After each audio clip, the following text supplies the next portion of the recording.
Keep it going for Mary Claire Potts. I got a gel pedicure this summer with my mom and my sister. Isn't that cute? And half of it's still on my nails, because my nails grow fast. Yeah. Now, that's right, my name is Air. Not as weird as Million, am I right? And despite popular belief, I showered today. So no matter what, you're getting fresh air. That's right, yeah. And my last name is Jawson, like son of jaw. With this beard, you could say, Air's got a hairy jaw, son! They say people with trauma go into comedy. Kind of what you saw earlier tonight. But it does make me wonder how funny the funny people were during the Black Plague. Yeah, that's a thinker. It's right for puns because bubonic has the word boob in it. Am I right? Now, they say that there's truth behind every joke. I swear, if you see truth walking through that garage door, you all better warn me. Oops, I apologize. I forgot to introduce myself with my true millennial greeting.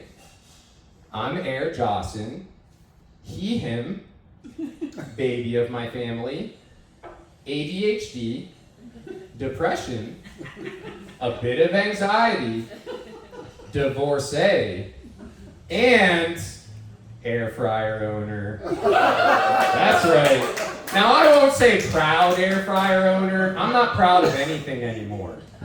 You heard what I just said. Also, haven't you heard what those Proud Boys are up to? And my air fryer's black. Now, everything I just listed means that you're looking at a submissive pansexual. Since I'll let any gender fuck this sad boy to distract me from my problems. Now, I have had to confront whether or not I would hook up with someone who looks like me, generic white guy with long hair and a beard, and the answer to that's pretty easy. Would you fuck me?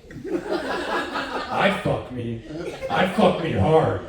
I'd fuck me so hard. It rubs the lotion on its skin or else it gets the hose again. It's a little Silence of the Lambs reference for you. The Rams, yeah.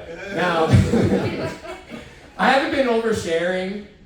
Like a true millennial, I dumped all of that on all of you because it's now your job to take care of me. Yeah, my life is in your hands. And clearly I make questionable life choices, you know? This is your pilot speaking. I just turned the seatbelt light on. The radar shows we have about 30 minutes going into hairy air. Buckle up.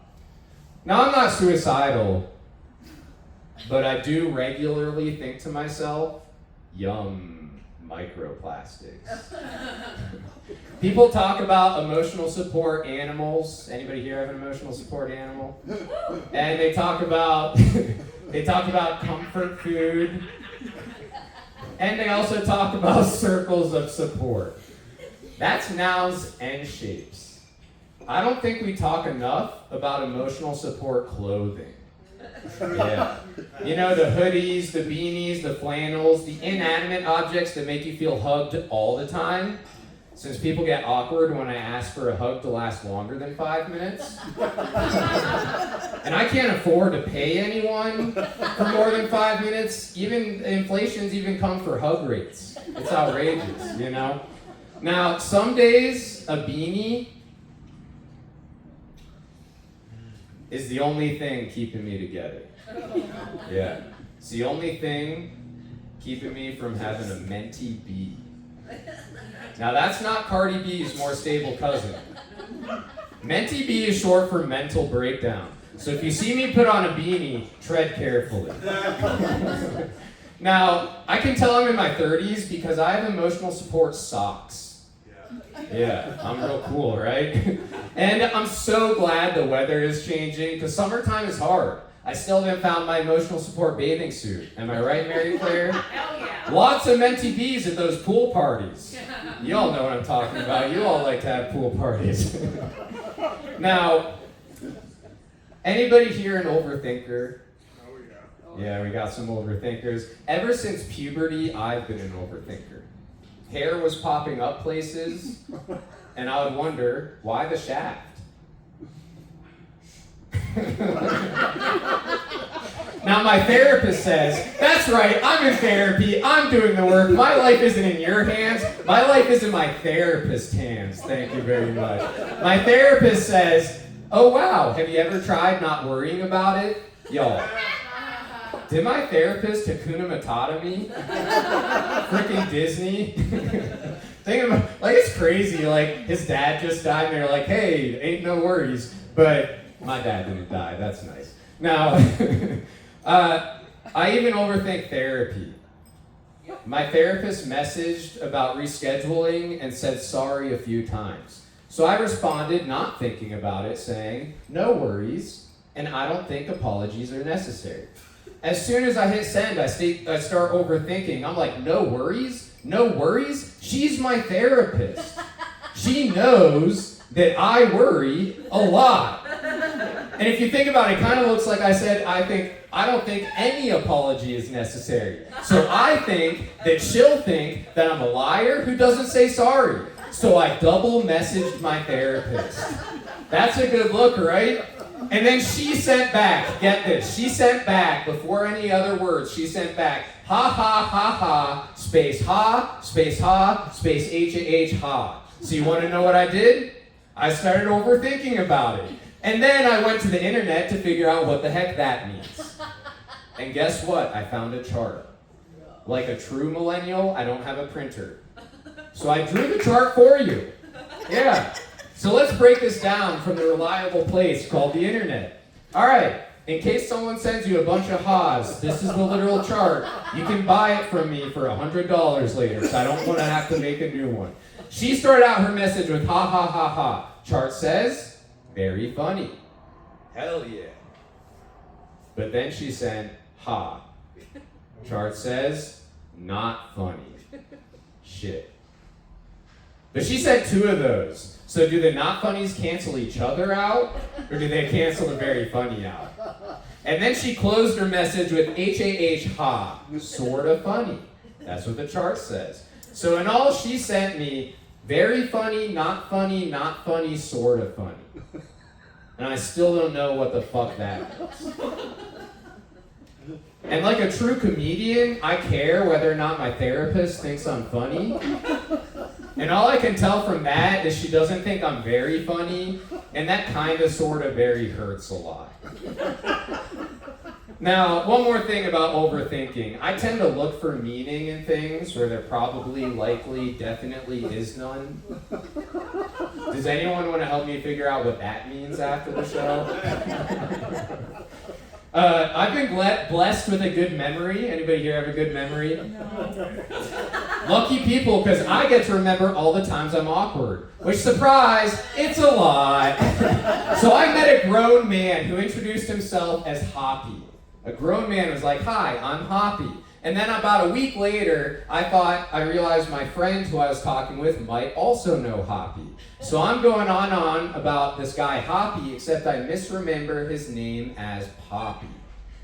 So I'm being like, Poppy's nice, Poppy's friendly, Poppy's kind, he's a cool guy. And my friend looks confused. And then I realize, I'll explain, Poppy is a Latino with shoulder-length hair. And then my brain starts to go into overdrive being like, oh no, it kind of sounds like I've been saying, hi, Poppy, instead of Poppy like the flower. So I explain like the flower, not like saying, oh daddy in Spanish slang. And then I explain I like Poppy, but I don't like Poppy even though I'm bi-curious. He's just not my type. Not because he's Latino, but because he's short. And then I finally shut up long enough for my friend to say, I knew you were talking about Hoppy this whole time. Ay caramba! Now, I tried to downplay my anxiety earlier by saying, hey look, there's a train.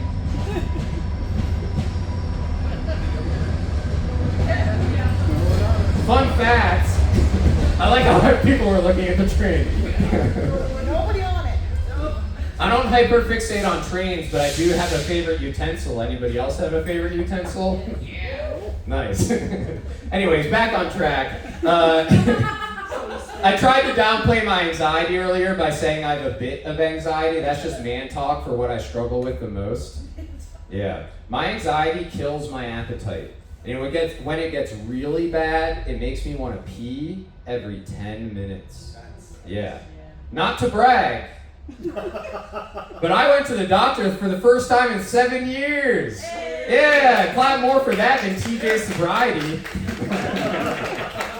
Now, like a true millennial, virtually, also like a true millennial, for drugs. So I'm explaining to my doctor about my loss of appetite and how the only thing I'm consistently hungry for is peanut butter, pickle, sandwiches. Yeah, you know the classic PB&P? Or I call it the PB Pick sandwich. Yeah. And my doctor interrupts me to say, I want to sign you up for a case study. I'm like, what? She says, I think you might be a pregnant man. I wish. Proof that someone will cream pie me. It'd also make the peeing thing make more sense, am I right? Yeah. It's true. Millions like it's true. This is not the part of the set where I do a dab, but you're going to think I might have. Have you all heard of verbal stimming? Y'all know verbal stimming? Chicken, banana. Chicken, banana. Banana. Banana. Chicken, banana. Chicken, banana. Chicken, banana. Banana. Banana. Chicken, banana. Chicken, banana. Chicken, banana. Banana. Banana. Chicken, banana. Chicken, banana. Chicken, banana. Banana. Banana. Chicken, banana. Chicken, banana. Chicken, banana. Banana. Banana. Chicken, banana. Chicken, banana. Anyone else hide from aliens under the covers as a kid? Or was it just me? Now, I've been told that I'm an empath. That's short for empathetic. Yeah, so if you're not laughing at my jokes tonight, I'm gonna go home and really internalize how fucking broken you are as a human being. Like, I'll be able to walk in your shoes for the rest of the night and be like, I'm not gonna laugh at anything. Now, truth be told, I'm actually an angry empath. When friends or family tell me about a time when they've been wronged, I want to go eye for an eye on the motherfuckers that caused them pain. So I'll suggest something like, hey, let's go put fish in their hubcaps. Legally, legitimately, I want to put fish in their hubcaps. That's not a euphemism for murder or other forms of extreme violence. I'm just trying to make sure to bring some toxic masculinity to sensitivity. Alright? Get real fucking angry. Now, I have a second cousin who traced my family lineage. Not that 23andMe bullshit, but he's an actual historian, and he went through documents to go through my family tree. Yeah. Turns out, I'm related to Charles Manson. Yeah. Apparently I got all the empath part. Psych! I'm not related to Charles Manson. Any white guy can say they're related to another white guy and people will believe it. Especially if that white guy's done some bad shit. Gotcha.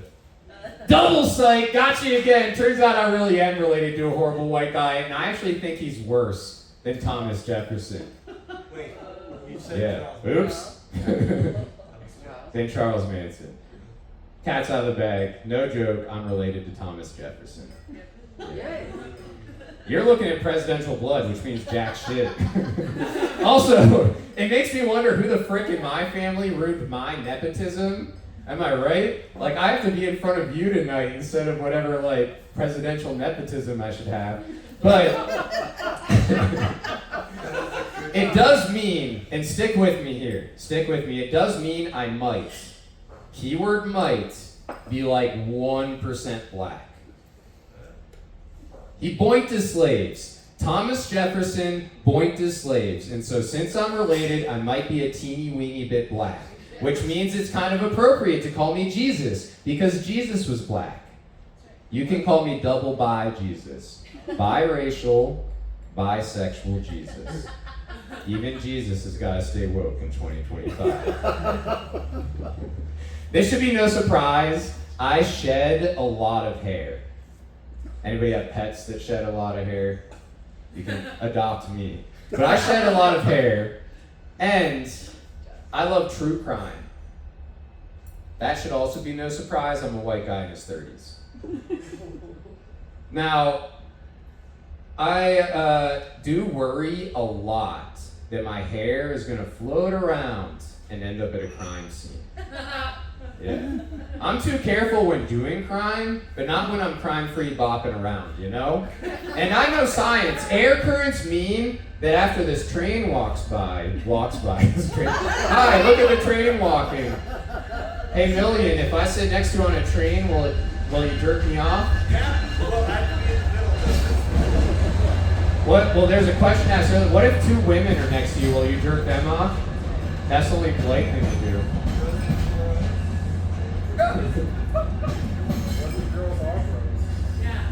You can. You guys can I guess yes. All right, now that the train's gone, I'll get back into it. So I was saying air currents mean that tonight my hair could float all the way to Albuquerque. Or worse, El Paso. Or maybe worse, Juarez. Now, being anxious and hairy, I pick at my little hairs a lot. Eyebrows, eyelashes, beard, arm hair, leg hair, chest hair, shoulder hair, back hair, belly hair, ball hair, butt hair, gooch hair. It's a lot of little hairs. Yeah. I'm nervous 69% of the time. 30% of the time I'm sleeping. That's a lot of train going by. Watch the train walk again. Hey, I got a joke about trains for you. If you know how there's mansplaining, I want to bring the phrase trainsplaining, and that's when an autistic explains their hyperfixation to you. All right. Anyways, as I was saying, I have a lot of little hairs that I can pick, belly hair, and you know, that's kind of like a chimp. You know how chimps pick at hair? Curious George, you can call me Concerned George. Or you can call me Stressy Shaggy. Oh, zoinks! It wasn't me, but she caught me on the counter. It wasn't me, she even caught me on camera. It wasn't me, heard the screams getting louder. It wasn't me, under advice of my lawyer. It wasn't me. And I don't answer questions. Now, Shaggy is a pop artist, or like, I guess, well, I don't know what genre he is. But that line that heard the screams getting louder is actually part of that song. I didn't put that in there. Just wanted to clarify with all of you. All right. To help me find happiness, I try to embrace my inner child. Anybody here doing that work, embrace your inner child? We're in Santa Fe. Less problematic than embracing any other kind of child, if you ask me. It'd kind of be weird if I had like a child doll and I was just hugging it up here, you know? But the way I like to embrace my inner child is I'm a sucker for trying the new flavors of food, especially junk food. Yeah, the sodas, the candies. So my grown ass will be in line at Allsups or at whatever other convenience store you go to, and I'll have an armful of shit like Mountain Dew, Blast Your Nips Off, Code Twinkleberry, and then I'll have some vice presidential debate, Democracy is Dead, themed Twinkies. I'll have some Sweet Caroline, barbecue Bob brisket, double cream pie Oreos, and some honeysuckle, shocker, barely knower, Sour Patch Babies. Yeah. So I'm in line at Allsups, and I'm ready to crash out on the sugar in the parking lot. So I'm all amped up. If anybody gives me the side eye, looking at me, being like judging the purchase I'm about to make, I'm all ready to go, I'm embracing my inner child, damn it! And that is how I find happiness. I do have a love-hate relationship with the mystery flavor foods. You all know the mystery flavor foods. I go in like so confident because of the crazy amount of junk food I eat, but I never guess it. And it makes me real sad. This is the portion of the show where you go, aww. Why food have to be mysterious like the Bermuda Triangle? Why food have to be mysterious like the Loch Ness Monster? Why food have to be mysterious like Area 51? Why food have to be mysterious like women? Can I get a break when I'm just eating my snackies? Now, I was talking about snowball snack cakes. Y'all know those with the marshmallow stuff inside. I was talking about snowball snack cakes. Believe it or not, I have boomer parents. My mom was 40 years old when I was born. So we were talking about snowball snack cakes and how now they have all sorts of colors. The purple ones, pink ones, orange ones, green ones. And my dad chimes in and says, when I grew up, I only remember the white ones. Whoa, come on there, Papolito. Like, I'm glad we were talking about snack cakes, but we were sitting in the, like, pantry Rio when he said that. I was like, you're gonna get me canceled. Nah. Y'all know verbal stimming, right? Right? I'm a pancake. I'm a pancake. Do-do-do-do-do-do. I'm a pancake. I'm a pancake. I'm a pancake. Do-do-do-do-do-do. I'm a pancake. I'm a pancake. I'm a pancake. Do-do-do-do-do-do. I'm a pancake. Do-do-do-do-do-do-do-do-do. I'm a pancake. I'm a pancake. I'm a pancake. Do-do-do-do-do-do. I'm a pancake. I'm a pancake. I'm a pancake. Do-do-do-do-do. I'm a pancake. I'm a pancake. I'm a pancake. Do-do-do-do-do. I'm a pancake. I'm a pancake. I'm a pancake. Do-do-do-do-do-do-do-do-do-do-do-do. I'm a pancake. I'm a pancake. I'm a pancake. Do-do-do-do-do-do. I'm a pancake. Another train. I'm a pancake. I'm a pancake.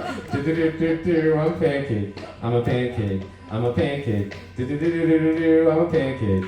I'm a pancake. I'm a pancake. Do-do-do-do-do. I'm a pancake. I'm a pancake. I'm a pancake. Do-do-do-do-do. I'm a pancake. Anyone else have a hard time believing people genuinely want to be my friends? Now, I'm gonna beat this train with this joke. I actually have been diagnosed with AADHD. Yeah, it's kind of rare.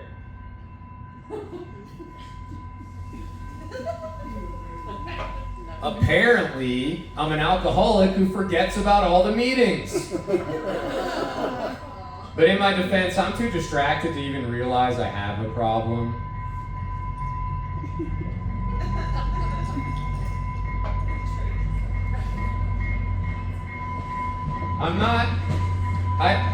I do hyperfixate on things. Trains is not one of them. Otherwise, tonight would be way better for me.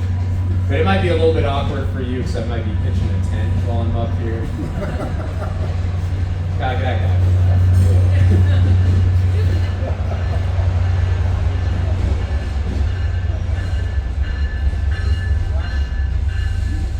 All right, that train just walked by again. I think that's probably the last one of the night.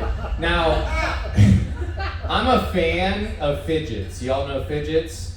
I think the worst fidget for me would be a fake tooth. Does anybody here have a fake tooth? Like in my Crowns count? Yeah, like in your mouth. Yeah.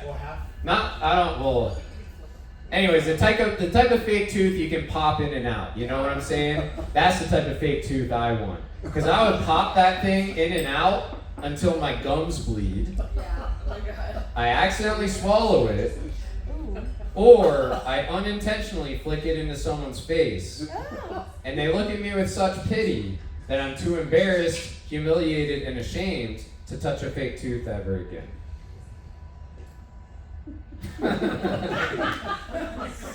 Now, my hyperfixation and my curiosity makes watching documentaries real dangerous. Yeah, I live dangerously. I was watching a documentary about a bank robber called Hollywood.